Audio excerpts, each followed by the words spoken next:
जिसने जन्म दिया, परवरिश करके अपनी बराबर का कर दिया, आज उस माँ बाप को भूल गए।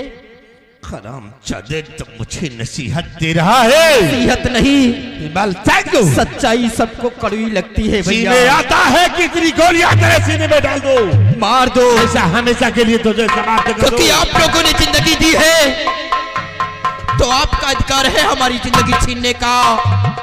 अगर मुझे मारकर तुम्हारे दिल को सुकून मिलता है, मिटा दूंगा। तो चलाओ अपनी रिवॉल्वर और मिटा दीजिए मुझे इस दुनिया से। ये तुम्हें मार डालेंगे, पाप है। इन लोगों के दिल में कर जाए चालू तुम यहाँ से चले जाओ भैया। नहीं, ये क्यों ना मुझे जान से मार दे, लेकिन हम तुम्हें अकेला छोड़कर यहाँ से नहीं जाएंगे। नहीं भैया, तुमको मेरी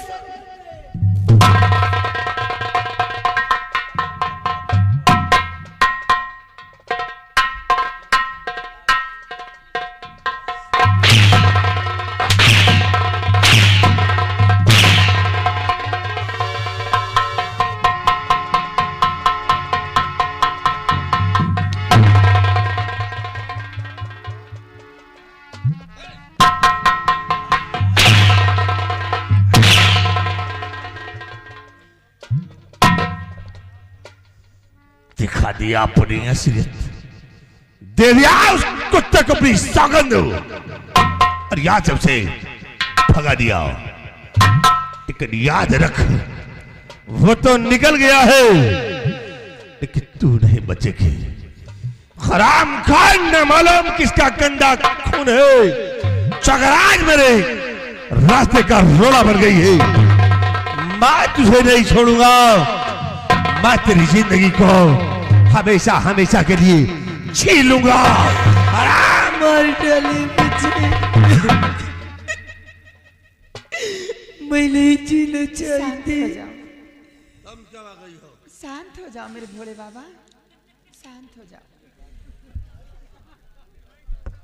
बीच में क्यों आ गई है? इस कमीनी ने उस कुत्ते को अपनी सौगंध देकर यहां से भगा दिया है। वो तो निकल गया, लेकिन मैं इसे नहीं छोड़ूंगा, मैं इसकी जिंदगी को छीन लूंगा। शांत हो जाओ मेरे देवता, इतना क्यों परेशान हो रहे हो?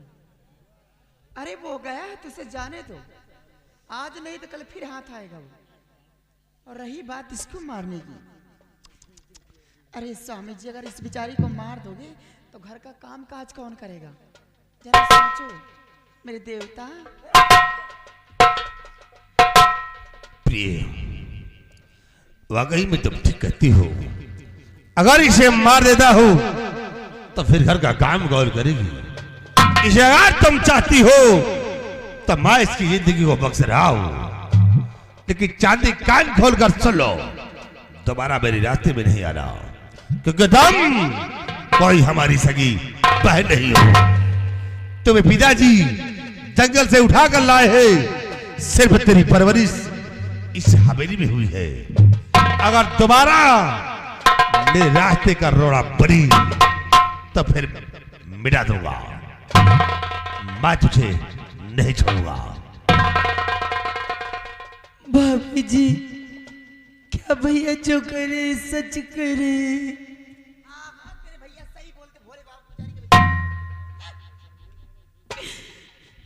ठीक है भैया, अगर जब मैं तुम्हारी सगी बहन नहीं हूँ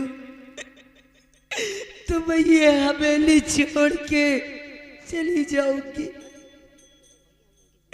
मैं ये नहीं चाहती हूँ कि मेरे वजह से कोई दिक्कत हो, मैं खुद छोड़ के चली जाऊंगी, आप लोग रहिए। अगर घर से कदम निकाला तो याद रख मिटा दूंगा। प्रेस पे नजर रखो और जिस तरह की नौकरानी रहती है उसी तरह से रखो और घर का काम सारा से करवाओ। अगर घर से बाहर निकलती है तो इसके हाथ पैर तोड़ दो।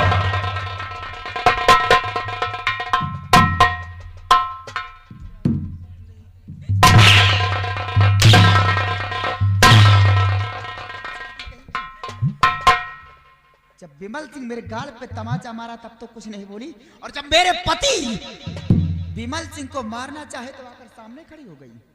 बहुत बढ़िया, भाई बहन के बीच में हमदर्दी है, मस्ती है।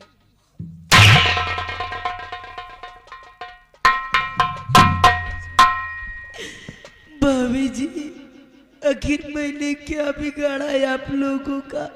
बिगाड़ने की बात जानना चाहती हराम चादी? जब मुझे इस तरह से मारती हो, ना जाने मारना है तो मुझे जान से मार डालिए, लेकिन ऐसे तड़पा तड़पा के मुझे मत मारो। बोल रही कि बिगाड़ा क्या है मैंने भाभी? ना जाने किस रंडी माँ की मनहूस औलाद है, जन्म लेते ही मरने के लिए झाड़ियों में फेंक दी, और यहाँ जिस दिन से इस घर के अंदर तेरे कदम पड़े पूरा घर तो बिखर गया रे, सब तो इधर उधर हो गए, क्या बचा हवेली में? सिर्फ तेरी वजह से।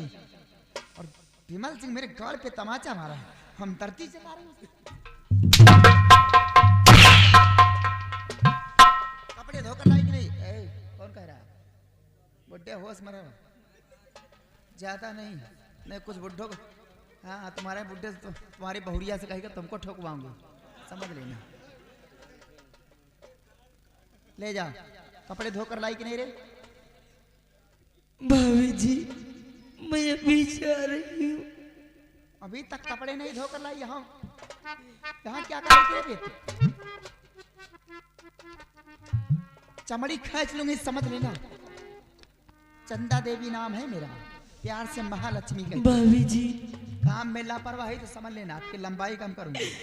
मुझे बहुत जोरों से भूख लगी है, मुझे थोड़ा सूद खाने के लिए दे दो।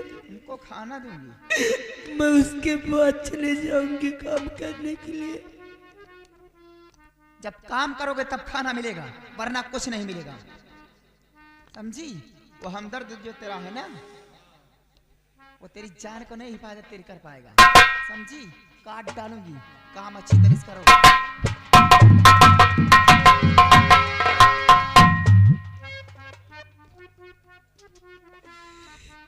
माँ, ये लोग तो मुझे मार डालेंगे, मुझे नहीं छोड़ेंगे।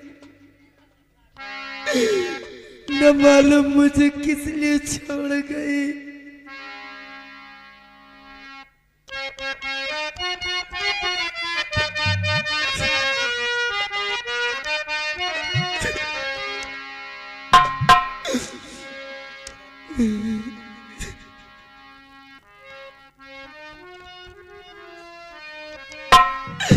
ओ सर पे पड़ली विपतिया, हमारे मदन मुरारी हो, और दुखियारी जाई कौनी ओरिया।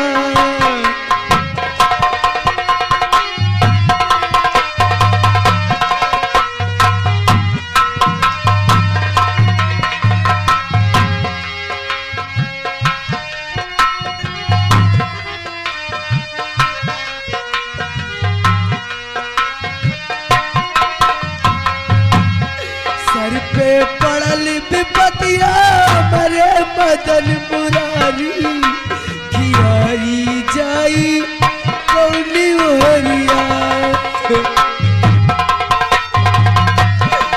जाई कौनी ओरिया।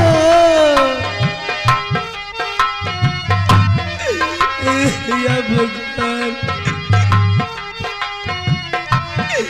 जाई कौनी ओरिया, पड़ल विपतिया, मेरे मदन मुरारी, दुखियारी जाई कौनी ओरिया।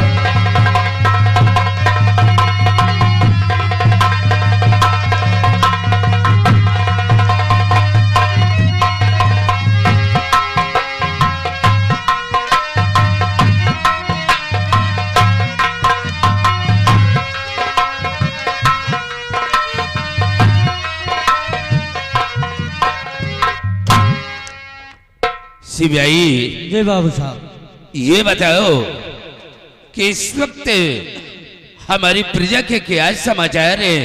बाबू साहब, आपकी प्रजा के समाचार सब ठीक है मालिक। ऐसा ही होना चाहिए।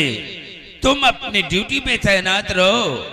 काश अगर कोई भी गरीब मोहताज यतीम अगर हमारी हवेली की तरफ आता है तो वो खाली हाथ वापस जाने ना पाए। जैसे आज्ञा होगी।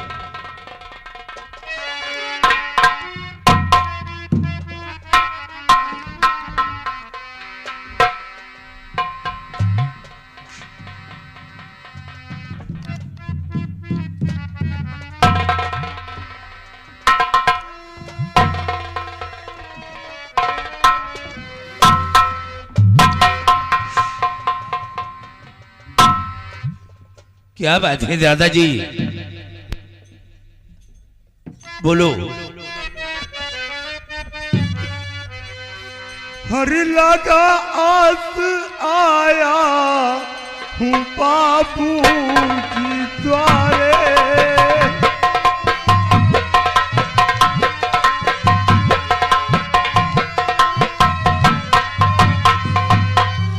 लगा आस आया बाबूजी द्वारे,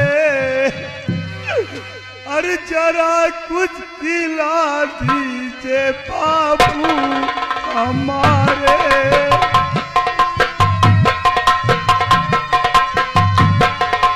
जरा कुछ खिला दीजिए बाबू हमारे।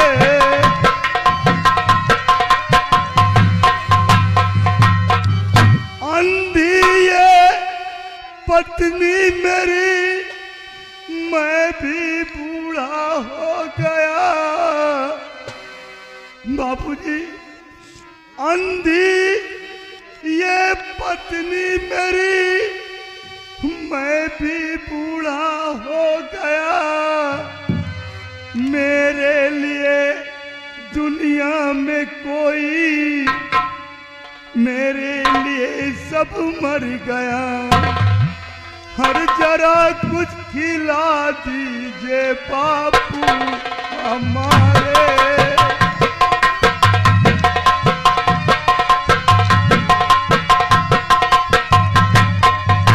दादाजी आप घबराइए नहीं, आप हमारी हवेली पर आए हैं, आपको भोजन मिलेगा। बाबूजी भूख से मेरी पत्नी तड़प रही है, हो सके तो एक टुकड़ा रोटी खिला दो बाबू। दादाजी और गरीबों की सेवा हमेशा मैं करता,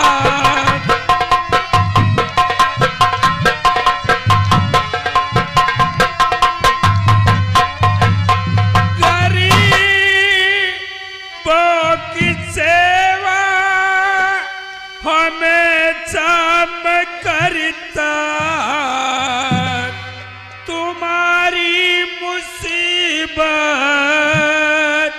को मैं हूँ समझता।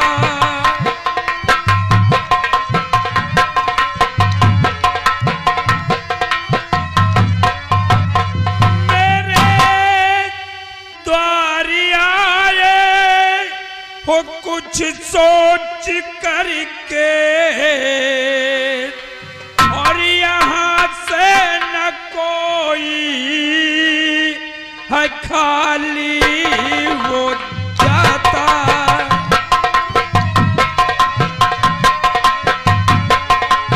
यहाँ से न कोई है खाली वो जाता।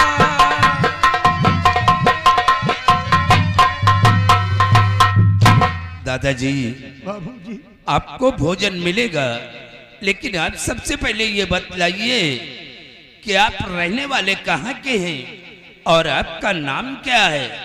आपके पास कोई बेटा बेटी है या कि आप अनाथ हैं?